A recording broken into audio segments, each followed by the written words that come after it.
sa judicial affidavit na eksklusibong nakuha ng GMA News.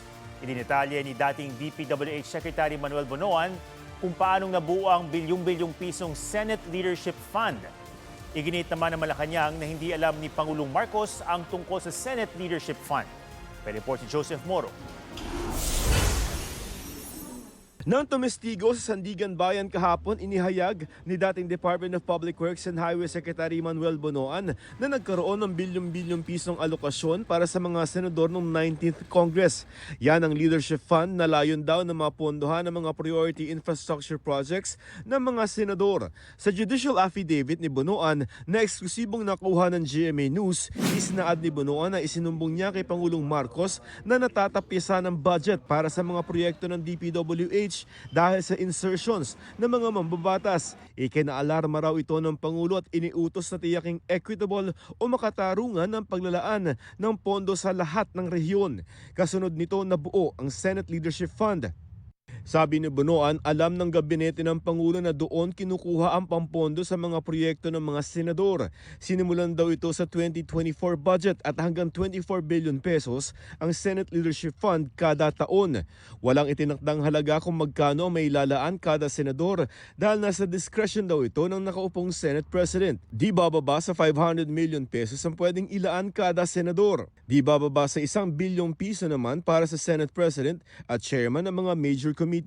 Para makagamit ng Senate Leadership Fund, kailangan daw magsumite ng project list ng senador sa DPWH na siya naman magbe-verifika sa mga ito. Sa 2024 budget, 13.29 billion pesos na Senate Leadership Fund ang inavail ng Senado batay sa records ng DPWH.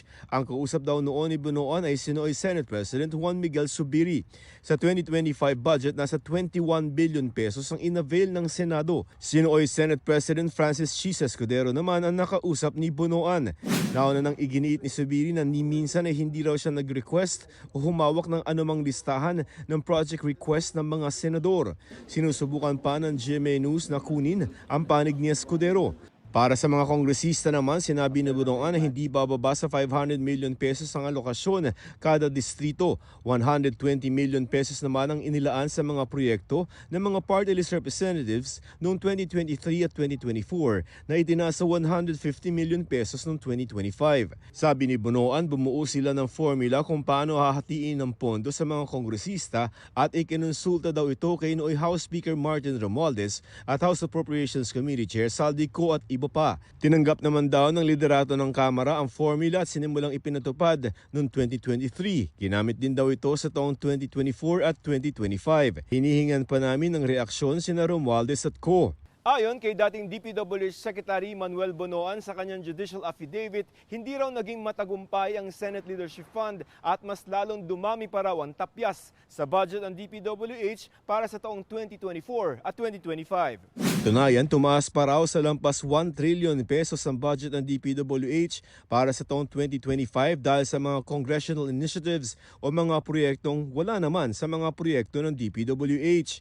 Ayon sa mapagkakatiwalaang source ng GMA News, may listahan si Bonoan ng mga pangalan ng mga kumuha ng Leadership Fund at mga nasa likod ng insertions. Ayon kay Senador Ping Lacson, wala ng Leadership Fund sa 2026 budget.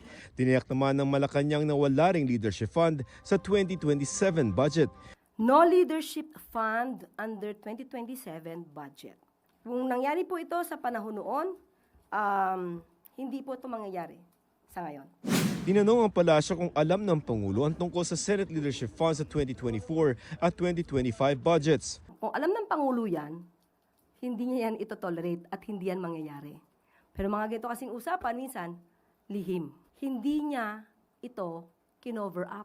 Ito namang leadership fund, ngayon lang din naman ito lumabas. Kung hindi pa nagpa-imbestiga yung Pangulo, hindi natin ito lahat malalaman. Joseph Morong, GMA News.